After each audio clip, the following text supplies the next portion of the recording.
Penny Jake, the tribe has spoken. Fuck you, Kevin. Aw, fuck you too, sweetie.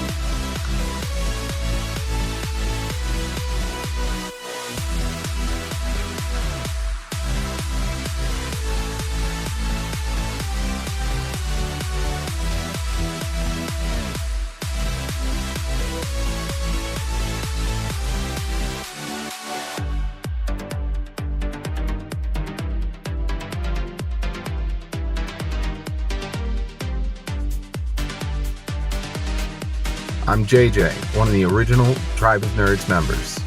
You can catch me on Marvel, Pokemon, and other gaming podcasts.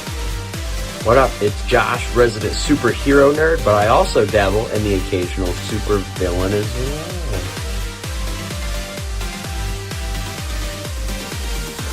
Some may know me as the Chaos Gremlin, but really I'm just Joe King.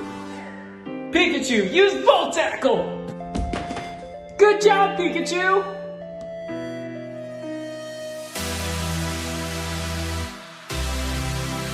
On the Tribe of Nerds.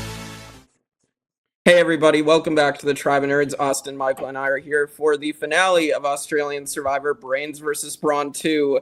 And we're going to go over draft results. We're going to go over the last two episodes here. Like, comment, subscribe, follow everything. And it's going to be exciting to talk about. So what are your guys' initial thoughts of these final two episodes? I mean, the final two episodes I enjoyed a lot, actually. I mean, usually you don't see, like, the top performers all making it to the end, like, strategic-wise, you know what I mean? Sometimes they get knocked out pretty early for being threats, but I felt like in this season, mostly all of them, like, who held certain titles, like Kaylin with the physical comp and, like, AJ and Miles with their crazy strategies, like, I mean, they all got to the final three with Zara. So, I mean, like, it was really exciting to watch, like, them all kind of emotionally get to that point where they're like, shoot, I don't even know what to do. So, like, we definitely got a well-deserving winner, and we definitely had a well-deserving final three in this season. So, I mean, like, I definitely liked the ending here. Yeah, for sure. Michael? Yeah, I think going into a final week, if you can say that I'm going to be happy with whoever wins this season, there is no bad outcome. Like, if Kaylin won, I think Kaylin absolutely would have been a worthy winner. You know, he's a record breaker and he's a nice guy and played a great social game. AJ and Miles' resumes speak for themselves. It was just a perfect final three, and whatever the outcome was, I would have been happy. But we're congratulating the Rat King. All hail to the Rat King as he takes the title of Soul Survivor. Yeah. Miles did play a great game. I agree with you guys. Like, AJ and Kaylin played great as well. It was a good finale. Watching it with you, Michael, like, reacting to it, like, it was fun. Like, I did really enjoy this finale. It made up for some of the season being a bit slower or, like, some issues going on in there. So I still enjoyed this finale enough that it might boost the season up a tiny bit for me. And it was well worth it. So yeah, it was a good outcome. So I'm excited to get into it. Here we go. So we'll go into episode 23 here first. So after Kate gets voted out, Zara claims she did what was best for her game, and AJ and Kaylin owe her their lives, which, as we know, is not going to happen. I really like that whole thing with Zara because she, I think she did a really good job. That it's all going to get undone by Miles winning immunity. Yeah. But she did a great job of isolating Miles and really selling herself to AJ and to Kaylin in that moment where she completely, in front of everyone, including Miles, exposes Miles' game and the entire plan on AJ. She sells Miles completely down the river. So it's one of those things where she puts all her eggs in that basket, and the only thing that can go wrong is like a Miles wins immunity, which would be crazy. Yeah, I'm completely with you. Like, we should mention, like, if Miles did not win immunity, Zara is in the final three. So, like, that did screw her a little bit. But had that not happened, then her decision, she would have made a successful decision. So, Yeah, I mean, she sets herself up with some convos that, it pretty much informs us that she's pretty confident with what she did, and she's pretty confident she's going to be in the 3. I mean, the AJ convo with her was probably the most dynamic one she had there. And, he's basically like, yeah, I mean, you're going to the end with me, Miles. Because then I think it either is now or after the challenge where he tells Miles, like, you literally just ruined your entire game here. Because, like, I mean, theoretically, at that moment, he's completely like just tanked it with the relationships. So he, in AJ's mind, because let's be honest, he still had his connection with Kaylin, as we get to learn later. But like, yeah, he definitely didn't do justice for the final 5 vote on that one. Zara kind of just took it over, which good for her. That's the move she kind of needed to make. I mean, we'll get into it later with the other part, but. AJ also kind of wanted to keep Kate, but we'll save that for later. But yeah, literally, that was a good start. Oh my God. Yeah, I think that conversation that AJ does have with Miles was right before the challenge. So he's basically telling Miles he's done, he's screwed up, and in a way, kind of talking down to him like a child, like a parent to a child, but like. I don't know, like it's funny in this case. I don't know. Like I wasn't really too bothered by it because I feel like Miles did just try to screw AJ over, so I can understand why he's like really mad at him for that. I mean, rightfully so, right? Yeah. I mean, Miles getting rid of AJ there is not the worst plan. I mean, it's a pretty good plan actually. So for sure. All right, so yes, Miles has to win immunity. So we get to the immunity challenge, and it's basically like the obstacle course, multiple stages, and then you have to slide the balls on a paddle into little divots, and like there's holes in the paddle. So at first I was like, oh, you just have to get them in the holes, but no, it's these little divots. And so like I thought that was a pretty cool challenge, and that would be very, very difficult because like at first, I even with the instructions, I probably would have tried to go for the holes, and then I'm like, oh no, I can't do that. I didn't catch on. I thought the holes were what they were supposed to drop into at first until I started seeing Miles like struggle to get it on like something. I was like, oh, okay, there's divots in there. Any other thoughts? The divots were so small. Yeah. Like I thought the exact same thing. I thought they were just trying to get them through the holes, and then. Yeah, it was like a tiny little pinprick to get these 5 things on. Yeah, I'm surprised they weren't there all day. And it's funny that like the rest of the cast were like, oh, kind of relieved in a way that Miles got it because they were like, we would have been there all day and no one else was getting that challenge. At least he ended it for them. I liked the challenge too. It was kind of a fun one.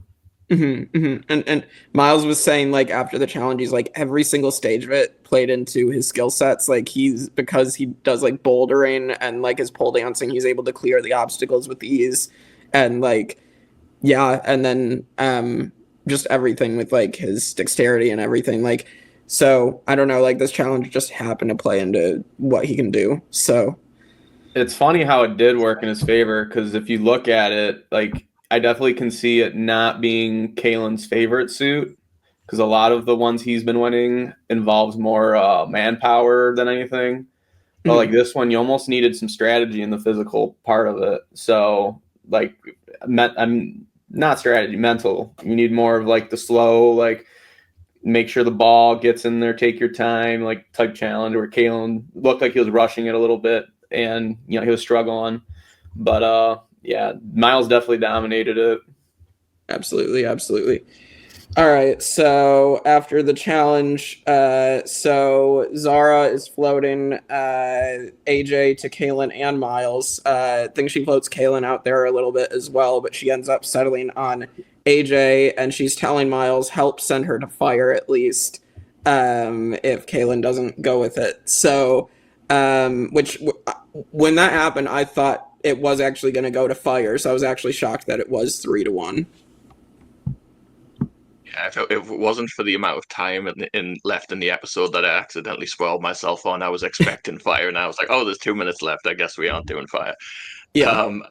So I really liked how AJ played this, where they're trying to get him to vote for Kale, and he's just straight up, I would rather risk going to fire than give you the opportunity to potentially take me out in a 2-1-1. Like, I totally understand AJ not having the trust to do that. If he had voted for Kalen and then he went home because he gave Zara and Miles the ability to just write AJ down twice and he's gone, like, Right. he'd never ever get over that and never forgive himself for doing it. So it's just like, we're a block of two and we're not budging. So it's Right.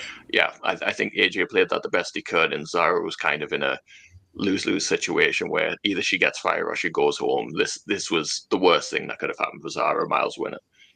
Yeah, absolutely. Austin? Yeah, I mean, I agree 100% because, like, it's a tough sell for AJ at this point. I mean, you're at Final Four. You kind of just got almost screwed over by your best ally. So now you're thinking to yourself, is he going to pull it again while he has a chance to kind of strategically overmind me? And, I mean, what can you really do here? I know AJ really wanted to get Zara to the end, but you're also kind of thinking in his head, hey, I have Kalen, who I'm pretty confident is taking me to the end. I might as well just chop her loose, like, while I can, because I don't want to screw myself over here by, throwing my vote somewhere, and then those two just jump on me, like you're saying, a 2-1-1 could possibly happen. So, I mean, at the end of the day, he kind of had to, let the course kind of go its way with the 3-1 here. I didn't think it was going to go to fire personally, but the edit definitely was intriguing me to thinking I was wrong that it was going to go to a fire. But I just kept thinking, like, I don't think AJ is going to do it because I think strategically AJ is going to take the higher road on this one and kind of let what happens happen with Zara. But we find out pretty soon it might not have been the best action, but Yeah. I mean, I think for Zara, maybe the best option would have been to take the shot at Kalen at Final Five, and then, if Miles wins immunity, they can just take Kate out. So maybe that should have been the move for her. But again, that's she's definitely banking on that Miles is not going to win immunity, and because Kalen's there, then it's going to be less of a chance of him winning. If we want to talk Final Five, I really think, in all honesty, the number one move for both AJ and Zara should have been to get rid of Kalen there. Yeah.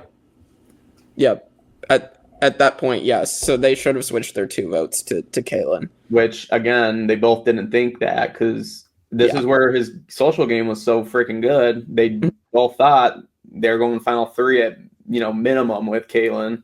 So, I mean, that shows the test that, hey, this dude's just broke a comp record and people still want to take this guy to Final 3. It's insane. Which is crazy. So, like, yeah, I mean, they should have taken that shot when they had that chance because, I mean, we find out that Kate's just adored, though, going back to Final 5. So was it kind of a good move in the long run? Probably, because that would have been crazy if Kate got to Final 2 and won just based off of sheer love for her. But who knows? We can speculate all day.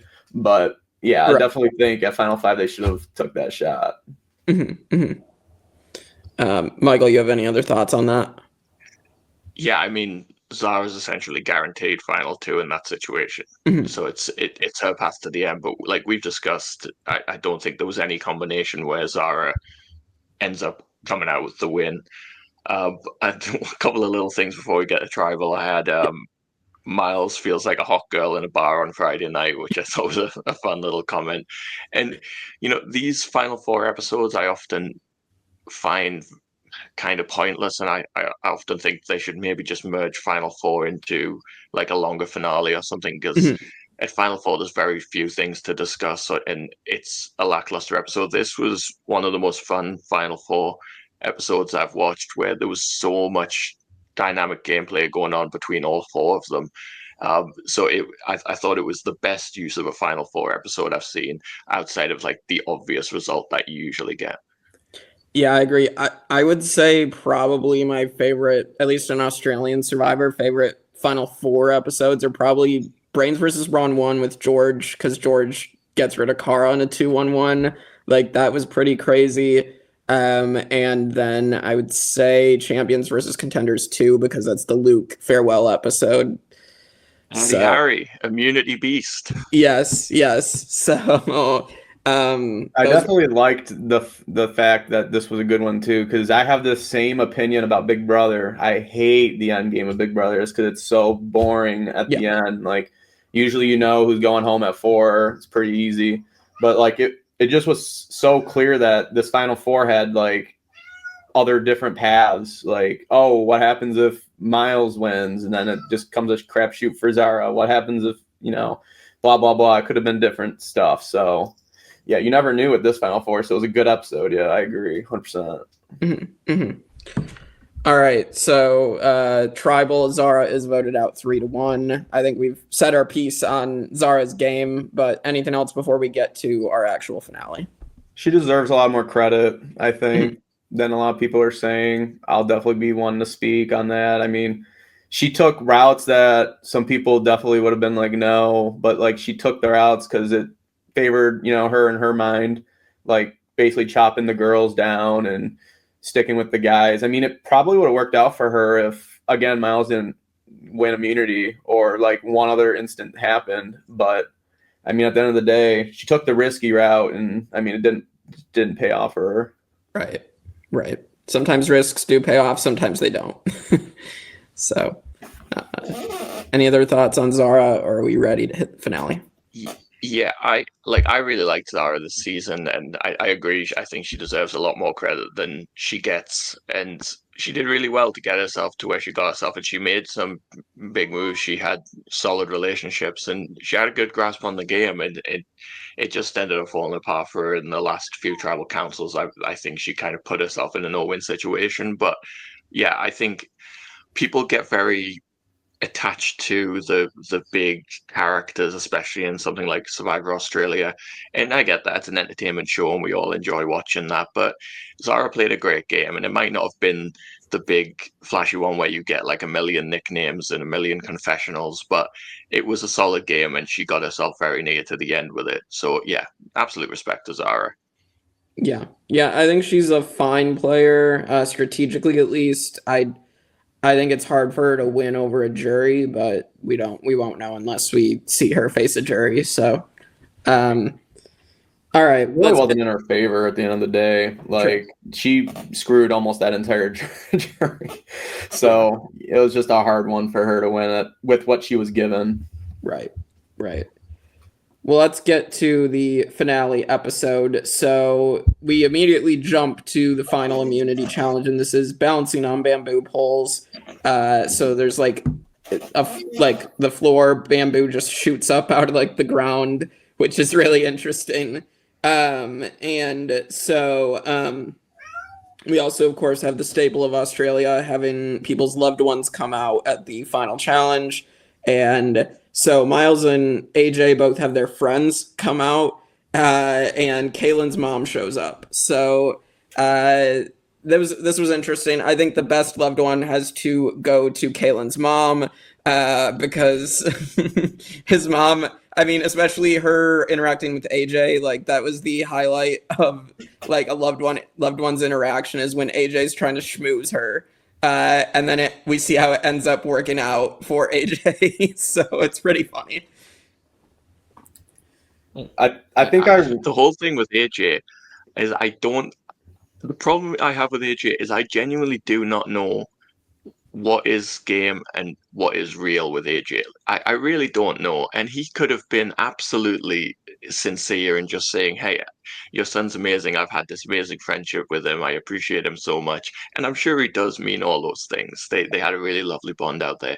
But when he's just up there on the challenge talking about what a great loyal guy Kaylin is, that they've been through all this together, it absolutely reeks to me of, hey, I'm your best buddy. If you win this challenge, take me to the end. It's just another little bit of AJ manipulation right to the end. And I rate it, but I struggle with AJ where the line is with him. Yeah. It's really funny. I mean, that's so fun. The reason why it's funny is because it's so true. I mean, the dude was the king of gaslighting of the season. I wonder if that helped convince Kaylin to vote AJ out at the end of the day. Was him just trying to do this like manipulation. And so I don't know, like I think it may have played a part in it. I wanna make it clear that this was actually not even the ending. The actual challenge itself is when I started really fearing that AJ was going home, mostly because he made it clear to his buddy first off that if he does not win this, he's going home. And I think he started to get the energy read that he screwed up by not getting rid of Kalen a little earlier, because I think he realized Kalen and Miles have way more of a connection than he thought.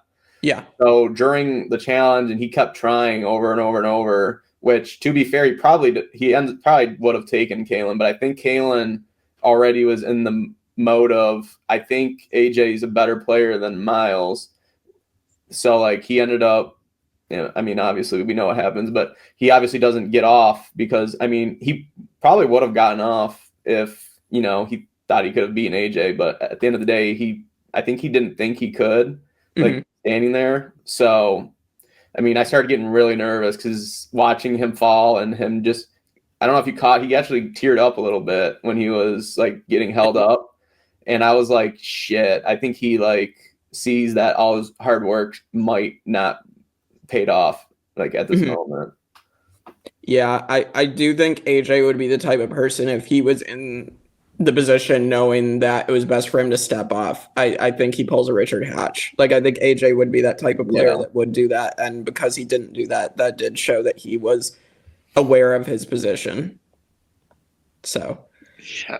I remember when we were watching the episode saying, wouldn't it be funny if as soon as Miles steps off this challenge, AJ just immediately jumps off and lets Kalen have it.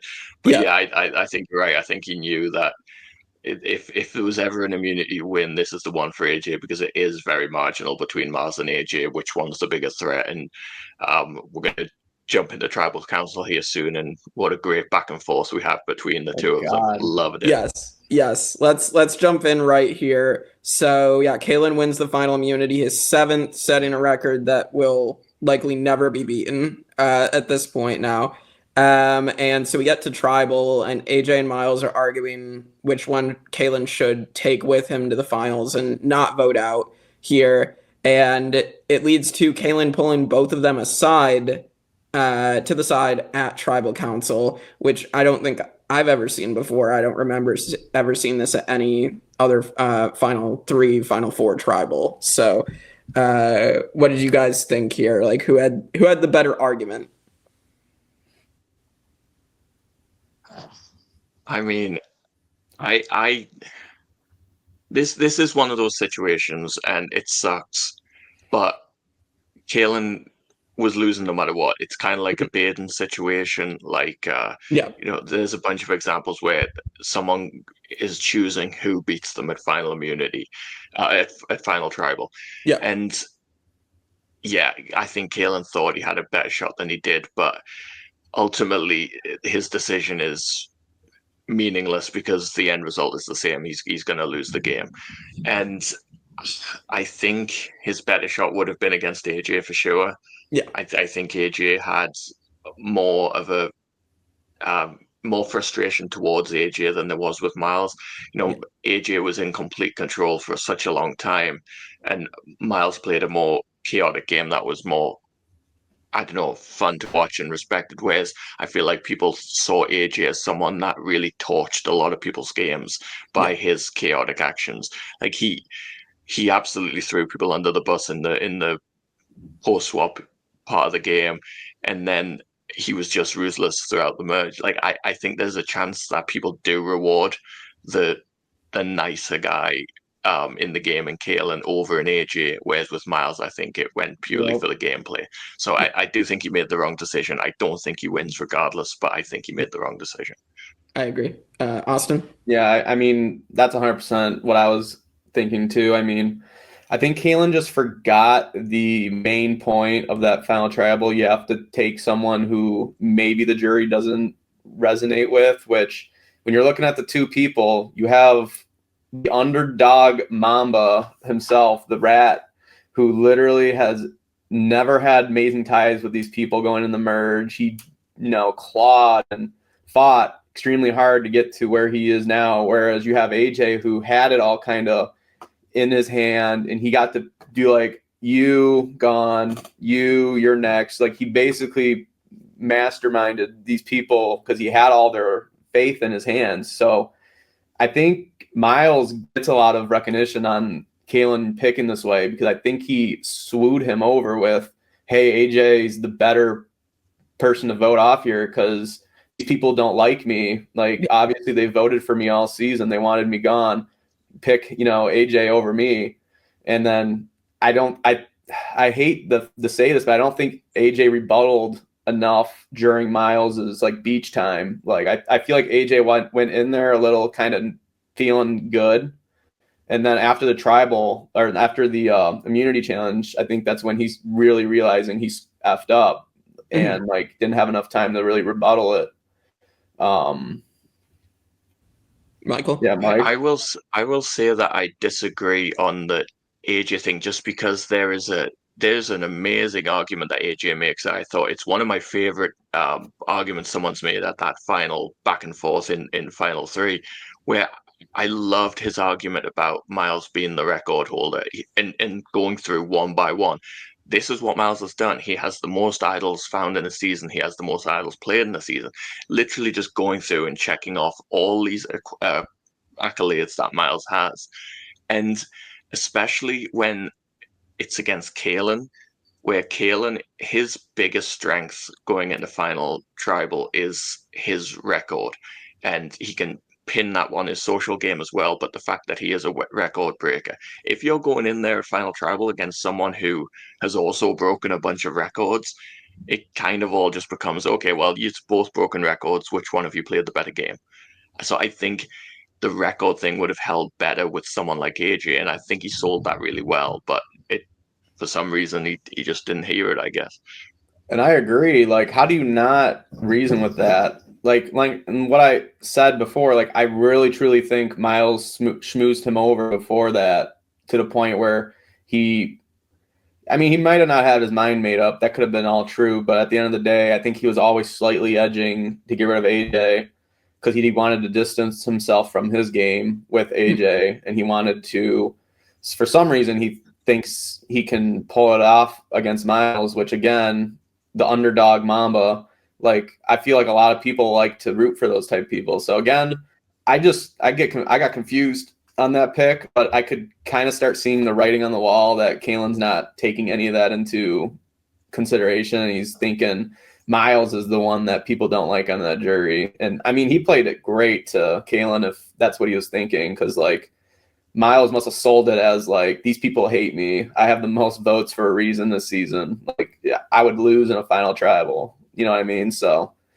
yeah, who knows? But, I mean, I loved AJ. He was one of my favorites of the season and probably one of my favorites in all of the seasons. So, I mean, yeah, I was pissed at work. I almost shed a tear at work watching it. I was like, oh, my God. But, yeah, I mean, shit happens. And he played too good of a game at the end of the day to – I mean, we can go into theories all day, but I definitely think Kalen was his red flag. Like, he needed to dispose of Kalen like earlier.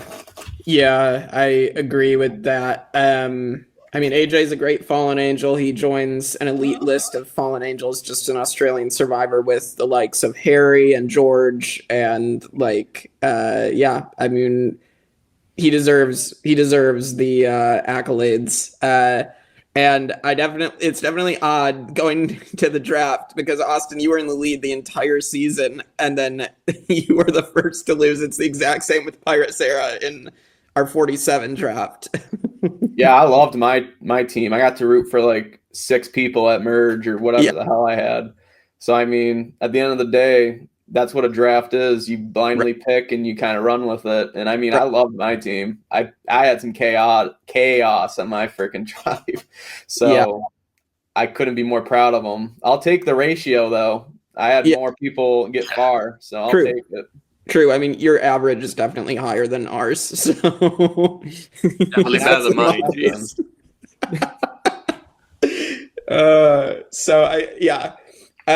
So we're gonna get to final tribal. We do get like a montage for both Kalen and Miles before getting to final tribal, which Michael and I both found interesting. Because like it definitely felt like even the montage was hyping up Miles more than Kalen. So the edit was definitely there. I almost like the viewer almost should have realized at this point that Miles is just crazily superior almost. Yeah.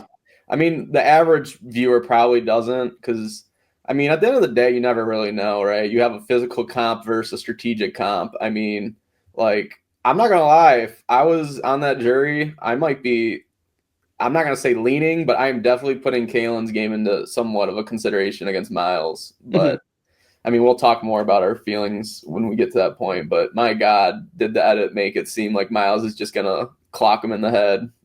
Yeah, it definitely did. Michael, any thoughts going into Final Tribal before we get there?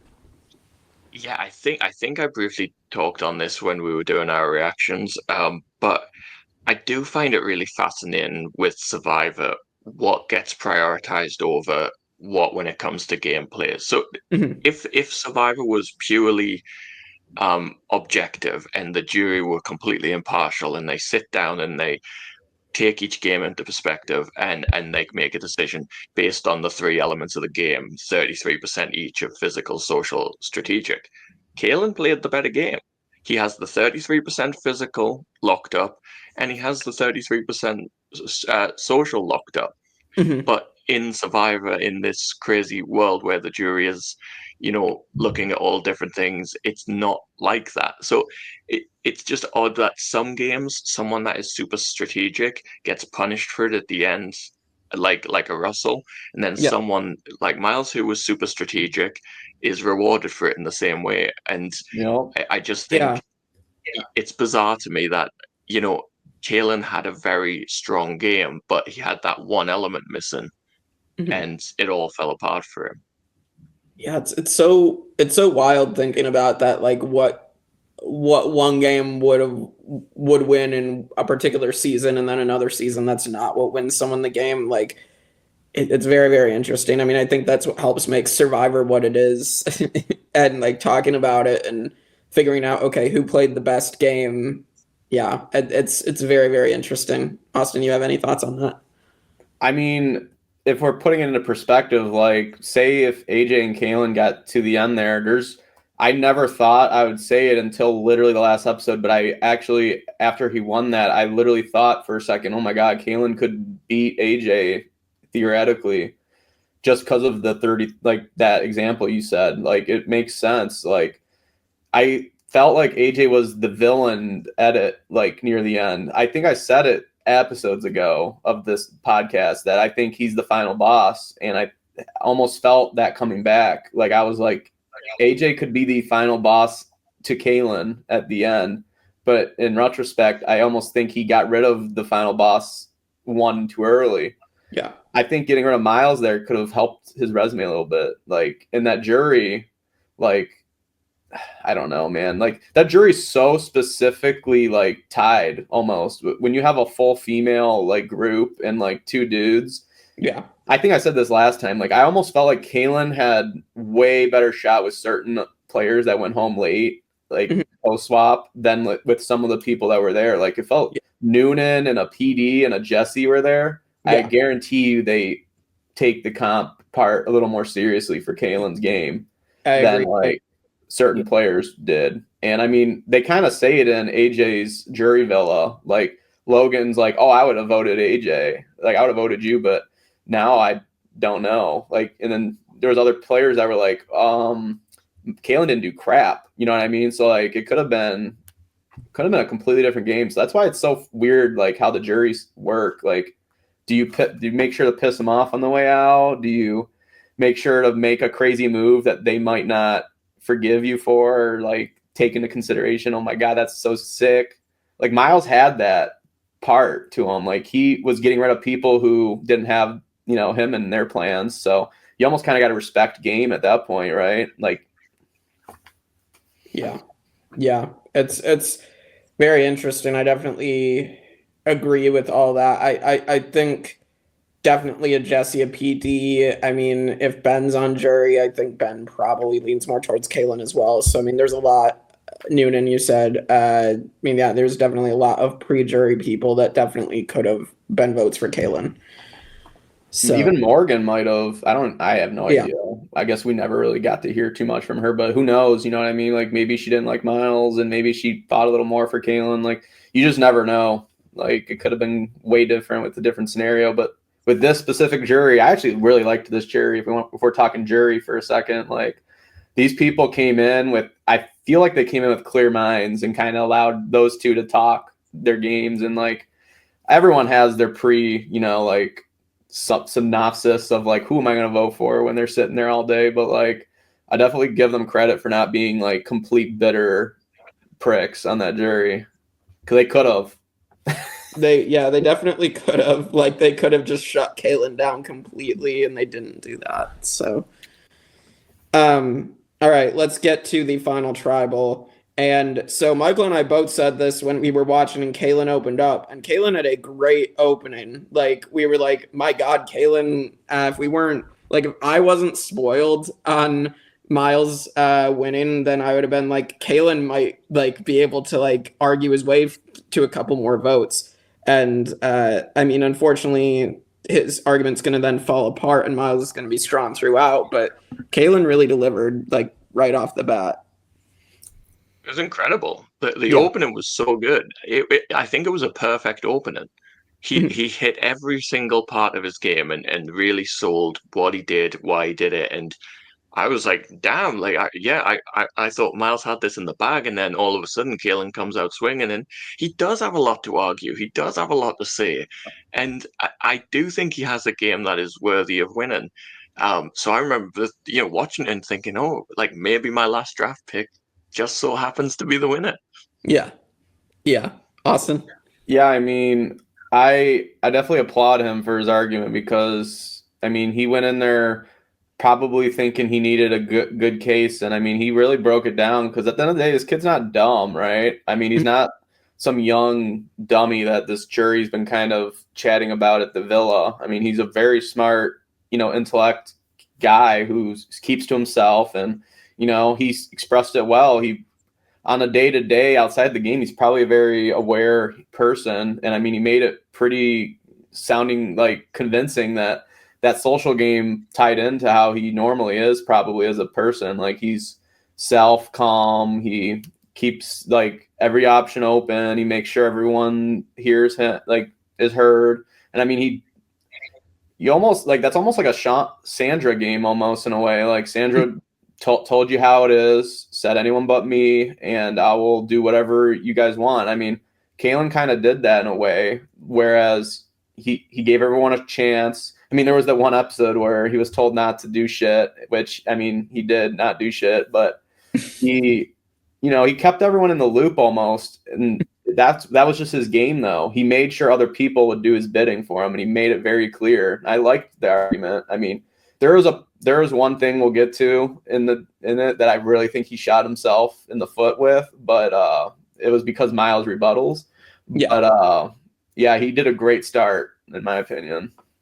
Yeah. Well, so I mean, let's get to that, and I mean, we have AJ's jury speech as well, which is gonna hit both of them pretty hard. So, give your guys' thoughts on that. I'm trying to remember like the specifics myself, but what did you guys think about what was said by AJ and like how Kalen shot himself in the foot here? Well, I remember Miles before the AJ part as well, and AJ touches on this. I remember when we were watching the episode, picking up on the kind of not logical argument that Miles had, where, again, I was thinking Kalen's going to take this, where Miles is talking about how he brought AJ and Kalen to the end, and they were his shields, and he used AJ and Kalen. And I said to you when we were watching it, like you didn't choose to bring AJ here. You tried to go for AJ and you missed. So his whole argument there kind of falls apart, and then AJ goes in on that. I think up until about halfway through Final Tribal, Kalen was pitch perfect and Miles was kind of shaky, and then Miles finds his voice and channels his inner jungle rat. And Kalen just completely fumbles. I do think there was a massive chunk of this edited out and missing, because it is very, visibly noticeable that Kalen is, very confident, shoulders forward. He's speaking with confidence, and then his body language is just changed. And I don't know what happened, but he lost his confidence during that final tribal council. It's somewhere along the way it went. Yeah, I remember you saying that as well now, and I remember Miles said something about how he was on the dragon and or on both dragons, and then he let the dragons fire on each other, and that's what AJ calls him out on. Yeah. Austin, your thoughts on it? Yeah, I think it went pretty well, like the entire jury segment. I felt like everything was pretty fair. I forget which juror brought this to this conclusion, but one of the only two things that really stood out to me was when Kalen kind of started announcing about how if you ratioed, how someone in my archetype gets to this point every game, my percentage would be higher than Miles. And in my head, when I'm watching it, I'm like, okay, that's a good point. But if Miles rebuttals this with his side of things, I really think this is not a good look on Kalen, which ends up being the case where Miles rebuttals by saying, well, maybe you get here every time by being a challenge beast, but my game is so unpredictable and so hard that my percentage to get here is completely vastly minimal compared to how many times you get there.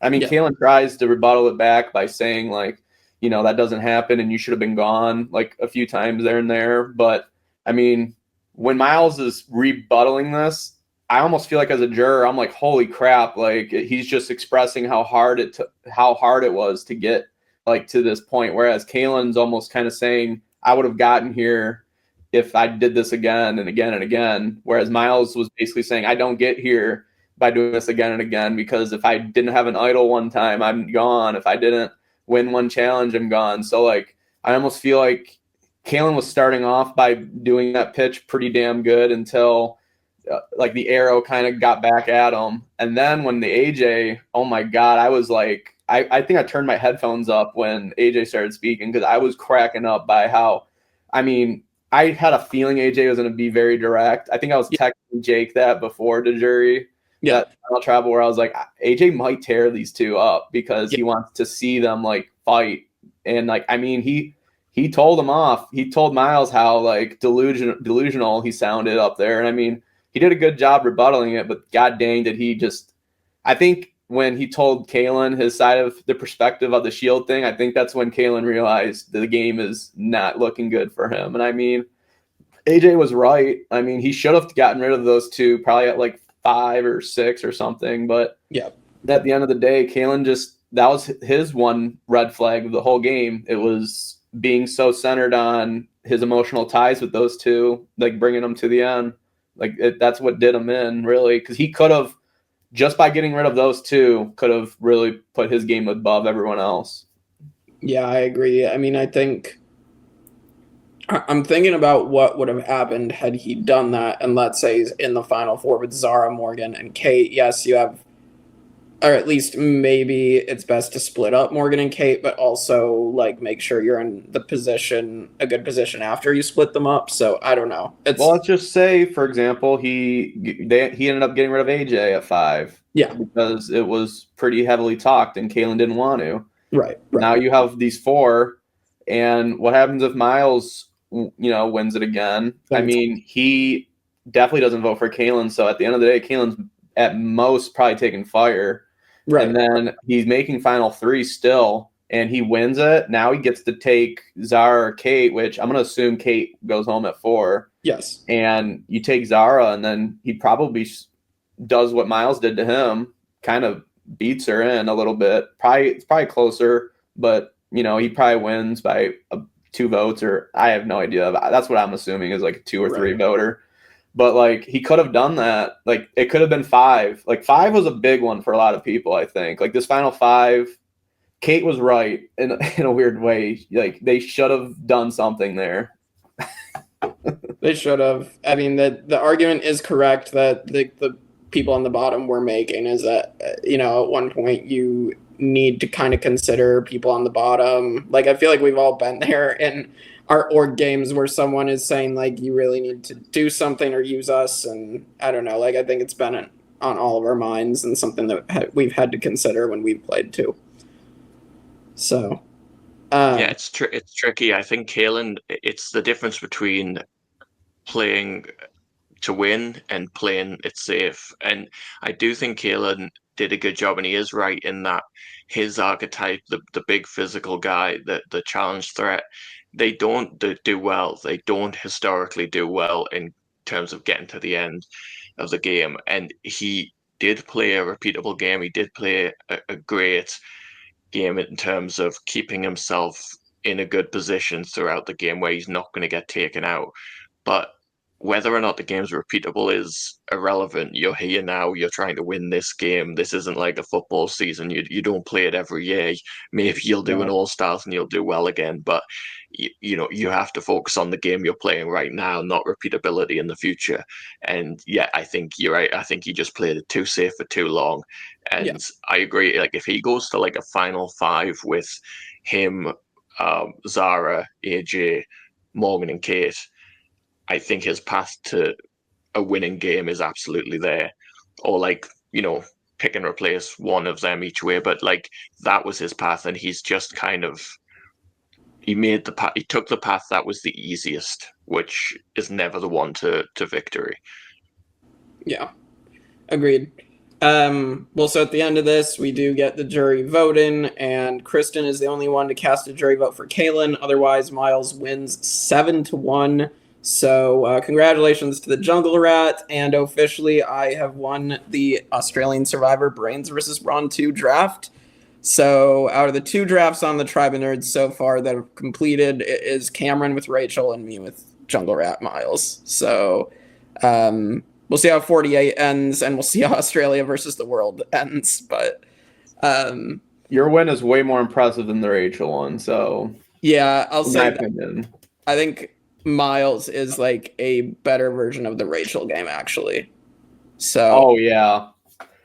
I almost, if we're just taking a quick second about Rachel, I almost feel like they just could have edited more to make it more understandable. I just felt like she cruised in my version of seeing it. Yeah, and if we're thinking about it, like Sam is the Kalen in that final tribal, except without the challenge wins, and he had a great actually final tribal council all the way through, and then didn't get credit for it. So and this is where it comes to the jury, man. I mean, at the end of the day, like I said, I almost would have considered voting for Kalen because it comes down to what you enjoy more about the game of Survivor. I almost feel like because there's so many perspectives when you get to this point, like. Oh, I really think it's awesome that Kalen was so social to just never get mentioned and such a good competitor that I think that overlies someone who got voted 100 times this season. Like certain people would think that, and that's what Kristen probably put into consideration. Like Miles doesn't deserve it because he was supposed to go home like 5 times. Like nobody wanted him in their alliance, and I think that it's way more impressive what Kalen did. Like certain people would think that. Whereas this majority of the jury, went, we like the underdog. We agree that, the power, the willpower to get to the end here is more than what Kalen did.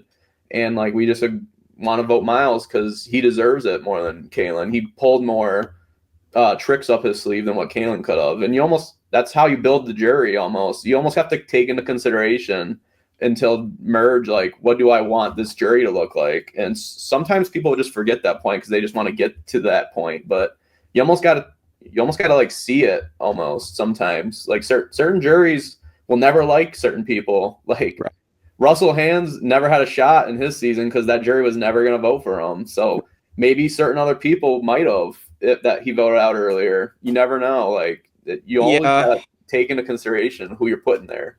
I do actually think, and that's something to talk about in some of our other series on the channel, but like, with Russell, I do feel like, for example, if he sits with like a Kagian type of jury that voted for Tony to win, Russell may have won Samoa. Or at least got more. Yeah, at least got more, yeah. I'm going to be there during our 1-50 rewatch. I'll be there for Survivor Samoa, so I'm really looking forward to talking some Russell because I got takes on Russell. Yes, yeah. People don't like him. I'm all about it. Yeah, we'll be excited to drop Samoa and hear all the arguments about Russell. because I think that's going to be obviously the biggest part of talking about that season. So, all right. So, yeah, with Miles winning, let's go on to our rankings. So we'll do our rankings of the winners and Miles as a winner, and then compared to the other international winners, and then the season compared to the other seasons, and then we'll talk a little bit about Australia versus the world. So, the winners. So this is our top 14 international winners. We don't have New Zealand, so we'll be excluding that. But right now, the top 14 international winners, the Golden God is at number 1, David Gannott. Number 2 is Ferris. Number 3 is Rob Bentele from SA Island of Secrets. Dino from Return of the Outcasts at number 4. Mark Wales from Blood vs. Water rounds out the top 5. Then we got Haley. We got Pia. We got Nicole from SA Immunity Island. We got Liz from Heroes vs. Villains. Matthew from UK. Jericho. Christy, Shane Gold, and Tom Swartz from SA Philippines in last right now. So, freaking Tom, dude. Oh my god. So, for Miles, I'm trying to think about it. I feel like Miles, I'd probably put him as the new number 7, like right underneath Haley, just because I feel like his game is impressive, like finding advantages. But if I'm comparing him to like Haley, Mark, like Dino, I feel like those winners were a little more dominant in their games than Miles was, because he played a more underdog type of game. I did also want to mention Miles did get 24 votes against him in the season, so I believe that hasn't broken a record, because I believe Raymond and Titans versus Rebels had 26. So, oh my god, that's crazy. Yeah, I think most of it was also the whole popcorn thing. Yeah, the popcorn thing. He got like 8 votes at one tribal and still survived, so because of it. So, yeah, what do you guys think? Where do you guys think Miles should rank? He's such a hard one to rank, in my opinion, because it's like, it's almost how you perspect the game. Like, do you rank him high because how hard of a game that is to win? Or do you rank him middle of the pack because when you look at these other guys, they definitely dominated their seasons compared to Miles? Like, if AJ would have won, for example, I'd probably put him in 5th because he did kind of dominate till the end of this season, whereas Miles never really dominated, I think, ever in this game. So, like, I'd probably throw him in right after Mark. So above Haley? Is that where Haley? It's Mark and Haley? Yeah, it's Mark and then Haley, yes. Yep. I would put him right above Haley because I'm not going to lie, I really dislike the fact that she got put back in the game and won it. So I would put Miles right over him, and I give Mark enough credit for being completely dominant in his season to that. So he graces my top 5, or top 6 because he's 6th. So yeah, that's probably where I'd put him. That's a fair placement, Michael. Much like with our lost discussions, it's happened again where Jake goes exactly where I was thinking. I was thinking just below Haley. I think when you look at like Pia's game, he played a more flashy game than Pia.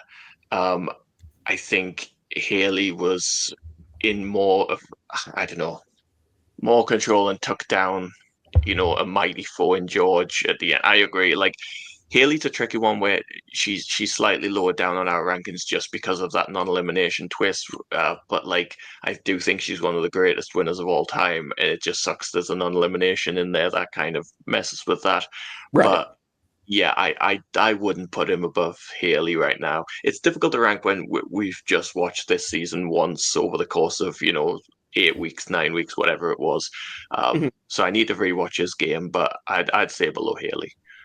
Okay, so I think 2 of us putting him at number 7. Austin has him at number 6. So, I mean, I think that's going to average out to number 7. So I think that's a very fair placement for the Jungle Rat. All right, now for the season. So this is where the top 14 seasons stand for international.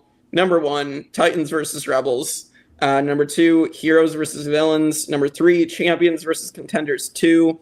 Number 4, SA Immunity Island. Number 5, Return of the Outcasts. So that's the top 5. Number 6, Australia Season 2, 2017. 7, Brains vs. Brawn 1. 8, SA Philippines, 9 Australia All-Stars, 10 Australia Season 1 2016, 11 Champions vs. Contenders 1, 12 Survivor UK 2023 because Michael wasn't on that one. Number 13 SA Island of Secrets, and number 14 and last is Australia Blood versus Water. So for Brains versus Brawn 2, like there was the stuff, I think for me, like the stuff that the edit hid, like is a bit of a red flag for me, to be honest. Like the Morgan stuff, I mean, we don't know what happened. There's some stuff with like the Ben exit that we have to take him at his word that that's what happened, is he got sick. So, but it's weird the edit did not show us that then, for me.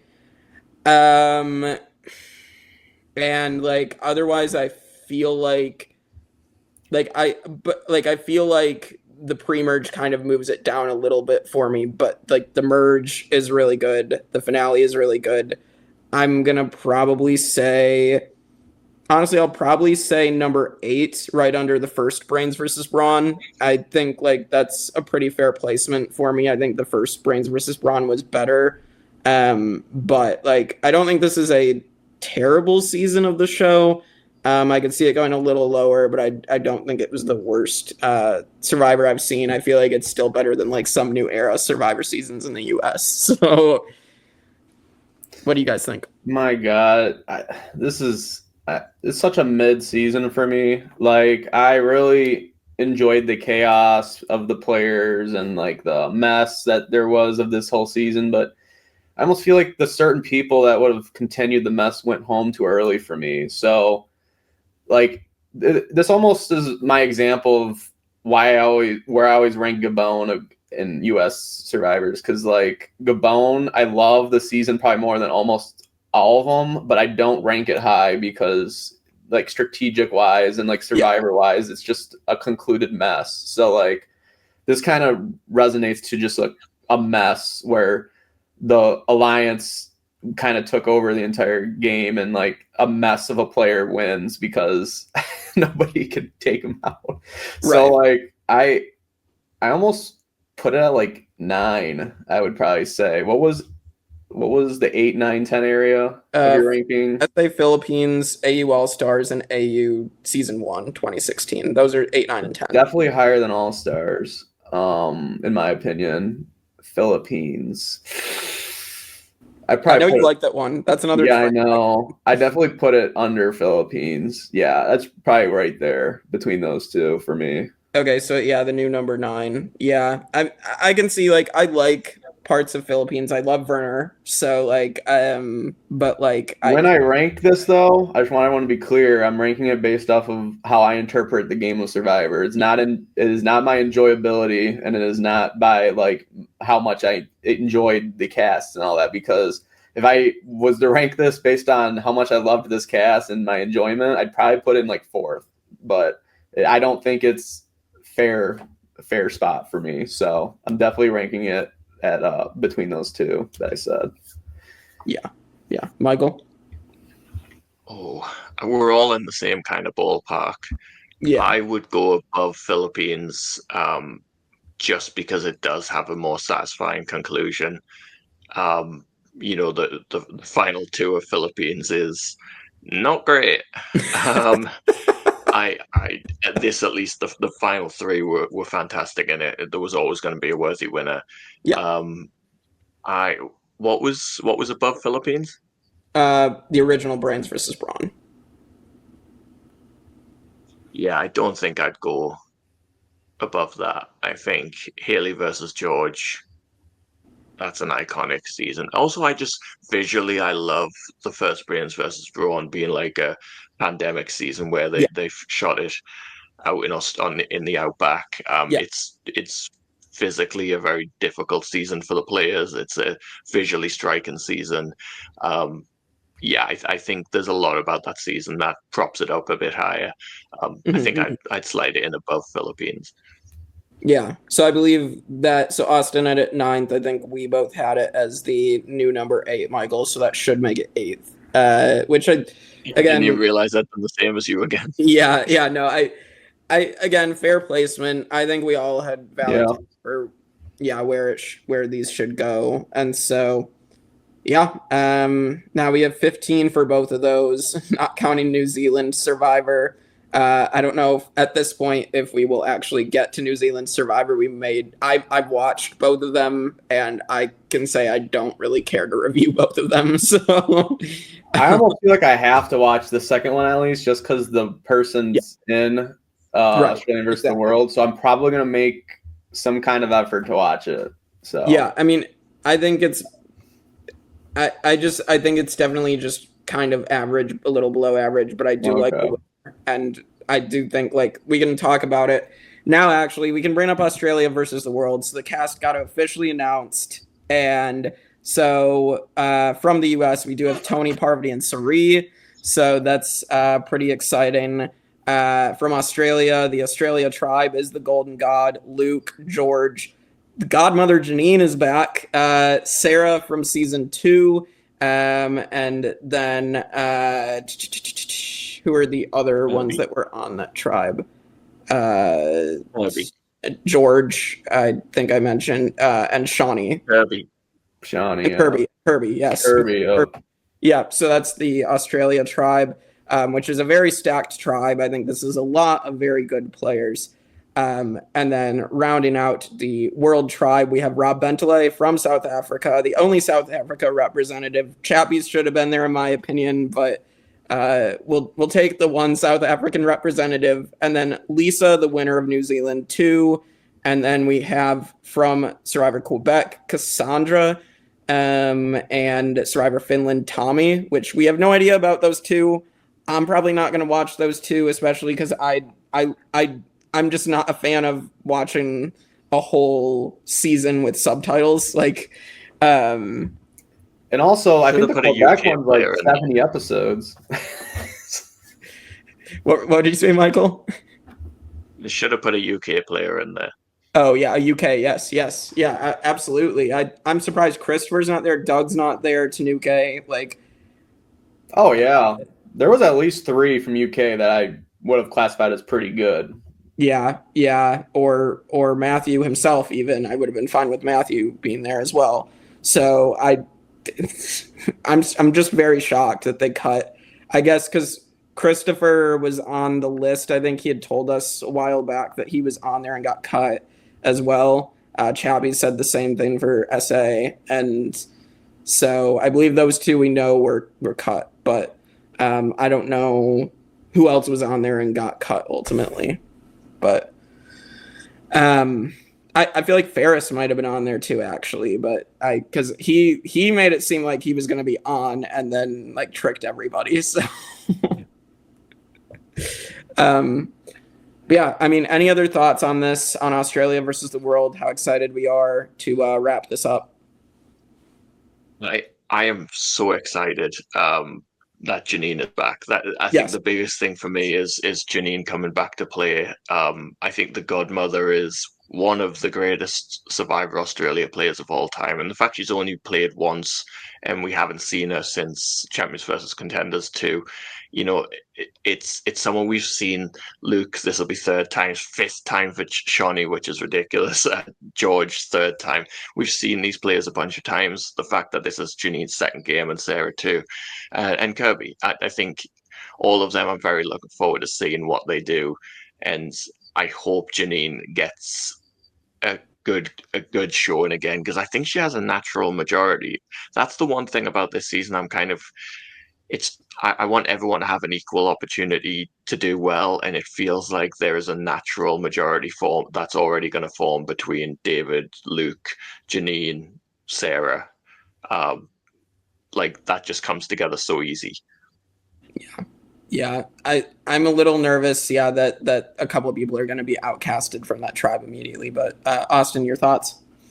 Yeah, I mean, it comes down to, for me, a few things. First off, I don't even know who Janine is, so I gotta still watch it. I've never watched Champions vs. Contenders 2, so I need to get on that, as certain one of these people are on that season, obviously, so I need to catch up. But I almost like wonder like how when they're gonna merge with this group. Are they gonna do it like quick, or are they gonna just draw it out to like final 8 and then merge them, or like Yeah. are they gonna swap at all? Because I know it's a fast-paced season, so I mean, Yeah. I'm definitely excited to see how they kind of formulate this game. I'm excited to see the USA representatives. Obviously, I mean, I think they did a good pick. They tried to keep it, really they're really good players. They tried to pick them. I know I love Boston Rob, but I'm kind of glad he's not on this one. Maybe another one if they ever do another one, but like I definitely wanted Tony to get like the spotlight for the guy rep over Boston. So I'm definitely excited for Tony. I'm very excited for Rob. Rob's probably one of my favorite winners of the SA group. So like I cannot wait for him. I hope he doesn't get like screwed over with the language barrier portion of it, because someone was telling me like they think like certain players like Tommy and Rob might get a little screwed over. Like the USA players might not put them in the consideration as good players because they're from different seats, blah, blah, blah. I'm like, I don't know. Rob's kind of was really freaking good in his season, and I have no idea who Tommy is. So like, I'm just hoping there's like a fair shot for the people outside, like the Australian and USA version. Right. But yeah, I'm excited just to watch it because I mean it's going to be a battle of amazing players. So like, it's probably going to be aggressive and dramatic filled. So I'm really excited to see it. Yeah, so it is going to be only 16 days, and I myself am very worried about Rob Bentley. I mean, we interviewed him. Michael and I both interviewed him, and you can tell why he won, why he dominated so hard. Dude is very, very smart and very, very fun to talk to. I'm definitely a little worried about him, but I hope that he can make it through. And then I have no idea about Tommy and Cassandra. I mean, one of them would be an easy first boot for me, just because I wouldn't know them and be easy to get people on board for them. So, but yeah, any other thoughts before we close out this review? No, I mean, it's just hard for returnee seasons almost. Like, you almost have that pre-biasness when you go into those ones. Like literally what Michael's saying about like the preluded possible alliance right out the gate for Australia. I mean, that's just hard to crack unless you just get rid of one of them immediately, which is right. Yeah, we'll see. Maybe they'll keep it interesting. Maybe it won't even matter. Maybe something crazy will happen. Who knows? Yeah. And even just knowing that I've also met George in person twice, and I'm very nervous for George. He's the other one I'm most worried about, because I feel like he's, based on the preview itself, even I think like he's being set up to be a target, and people are not going to take him seriously there. So I could definitely see it. Get rid of the badness immediately and move on. I could see it. Yeah. All right. Anything else? No, this was a great season. I enjoyed watching this and talking it over with you guys. For sure. I hate that people don't like this season as much. I really loved this season. I feel like we had so many good pre-merge players that rightfully got booted for their actions and dumbness.